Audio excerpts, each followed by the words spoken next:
Kumusta mga kaibigan? Kung nahihirapan kang mag-budget ng maliit na sweldo, dapat mong panoorin ito. May mga practical na tips kami para sa iyo. Una, i-track ang iyong mga gastos. Ang pag-alam kung saan napupunta ang pera mo ay ang unang hakbang para makapag-ipon. Gumamit ng apps o simpleng notebook para itala ang bawat gastos. Pangalawa, gumawa ng budget plan. Ilista ang lahat ng iyong kita at mahahalagang gastusin tulad ng renta, kuryente, at groceries. Subukang magtabi ng kaunti para sa ipon, kahit ilang piso lang. Bawasan ang mga hindi kailangan. Talaga bang kailangan mo ng araw-araw na kape sa kape?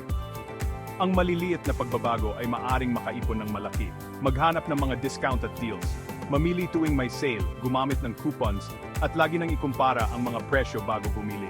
At panghuli, magtakda ng mga financial goals.